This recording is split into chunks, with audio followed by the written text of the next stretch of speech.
Okay, welcome to part 5 of 7 in the 7 Days to Clarity, A Parent's Guide to Getting the Most from ABA Therapy video series to supplement this book that I wrote. If you haven't already, please go back and do parts 1 through 4 because these exercises build on each other and you'll need the information from the other exercises in order to complete this part. So today we're going to be doing part 5, which is controlling how other people see you. This is sometimes a blind spot, and which is why it gets its own day completely. A lot of the times there are judgments about how we want other people to see us, and usually that points in the direction of our value. We want someone to think we're competent. We want someone to think that we're confident. We want someone to think that we have it together. We want someone to think that we're happy. We want someone to think whatever might be true for you. And that's not just about you as a parent. It's also about you wanting other people to think things about your kid. And as you're going through this time of, either introducing, adjusting to therapy in general, just as something that is part of your life, or evaluating it as part of your life, there's going to be things that you're going to have to work through, which we might have already done some on days 3 and 4, and there might still be some things to work through that came up from days 1 and 2. That are going to be really uncomfortable, and there's going to be some places for hurt, right? There's going to be some change in the way that we are, our expectations of how we perceive and how we want to be perceived. And so as we go through that process, there's going to be a need to switch up a little bit of how we work with that. Hold on. Hopefully the audio wasn't too bad there. I had a fan on. But when we start thinking about how others perceive us, it can be problematic because it might change the way that we will respond. We are all parts, products of social conditioning, and every single person, there's like a evolutionary stance to want to fit in, right? Like, it's beneficial to be someone who fits in because that means that you're seen and protected and taken care of within the group. Like, if we take it back to, like when we were monkeys or whatever, right? And so when we start allowing for ourselves to notice the urge to want to control how someone thinks about us, that's when we can start seeing some extra steps in our responding that might not be beneficial towards our goal. And that's the whole point of all of this, is to be able to start creating that goal that we set up in day 1 as something that we create in our reality, right? Or goals, depending on how that shook down for you. And so what I mean is, if we're doing something, right, around therapy or around a recommendation that might feel weird, it might not be our intuitive path of parenting. Our kids might push our buttons, right? And then we might want to do things differently. We might not even want to be someone who has a provider on our list at all. And so when we allow ourselves to see what's happening here, we can actually notice that I might be responding in a way that is trying to change the way that another person is perceiving me, when I can't actually control how people see me.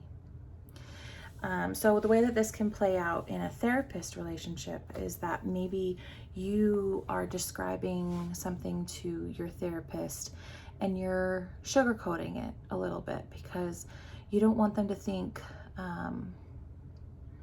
bad things about your kiddo. You don't want them to think bad things about you as a parent, But then in the process of, sugarcoating it, they might not get the full story. They might not be able to create a plan that's actually going to help you because you're communicating in a way that protects you a little bit, and your kiddo from the perceptions of the therapist.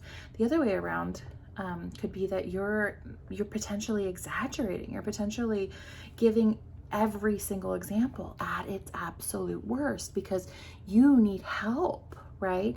And you want them to take you seriously, or you want them to understand like how hard it is and how challenging it is for you to work through this, and you have an expectation of how they can contribute to the team, right?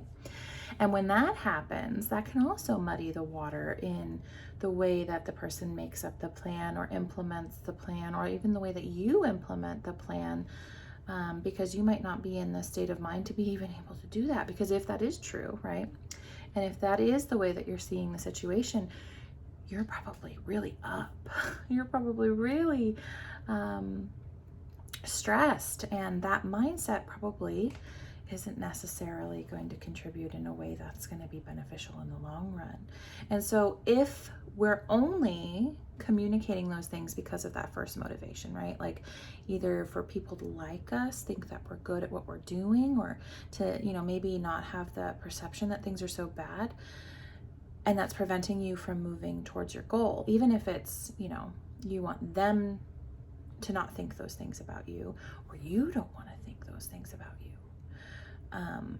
Or vice versa on the other side, where things are so bad and you don't want them to be bad. You don't want to be stressed all the time, right? So when we convey those things, we reinforce those patterns of thinking, and we also muddy the waters of communication. So just being aware of the process, that you might be changing the way that you're speaking, communicating, acting, feeling about things and going about things with your therapist, can help you to get more clarity on that. So let's get into some of the questions.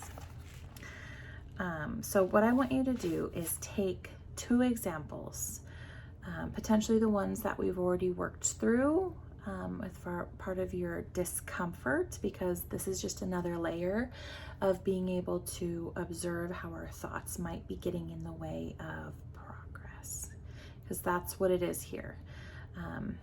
And if you have the idea that it's not my thoughts, it's real, it is real. I'm not trying to discredit and say that it's only in your head, but there is always a component of problem solving that is part of cognition, in how we access resources and how we utilize resources, and in the subtle choices that we make. So I hope that makes sense. But take those 2 or 3 that we worked on, or that make sense to work on here, and I want you to think about how you are being perceived and how you want to be perceived.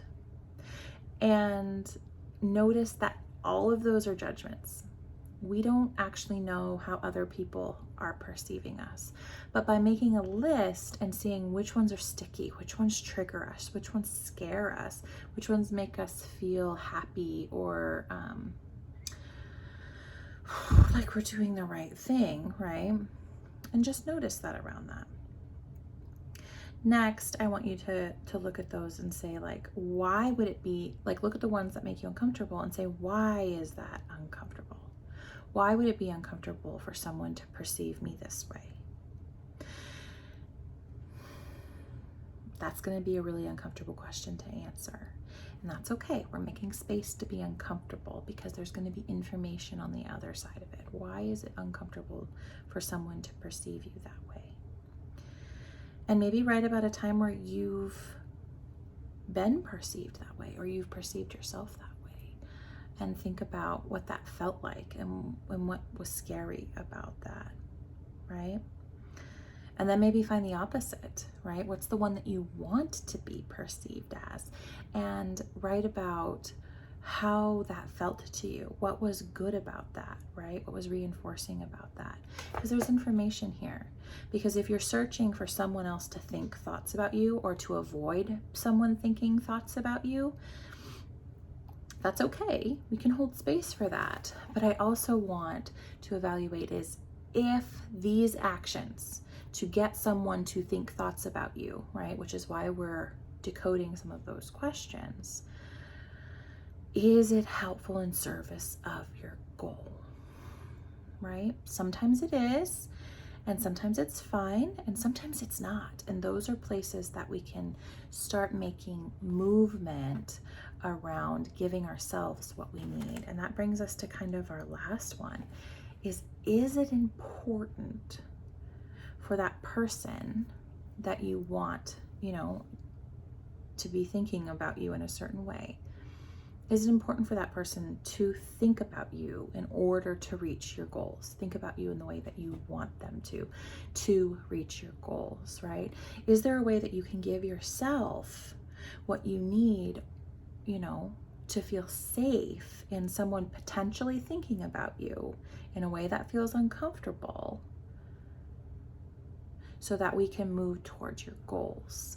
What do you need in order to allow this process to maybe not happen? I hope that you take the moment to answer those questions for the 2 or 3 ones that you have from your previous list. Because when we start pulling through those questions is when we start creating new ways of thinking. And those new ways of thinking involve less mental gymnastics that just muddy the opposite of clarity, right? They muddy the waters of being able to communicate effectively and to create a program that is going to be most efficient for you and for your kiddo. So this just on thinking how you are perceived and if that is helpful in service of your goal and how we can move again towards the most functionality possible and the best level of communication possible. And that starts with being able to be aware of how our feelings impact us. And that's basically communicating with us. So thanks for joining. Be sure to check out part 6. If you want to go a little bit deeper, go ahead and grab my book on Amazon. And please send me some comments here on YouTube or find me over at Mindfully Mallory on Instagram.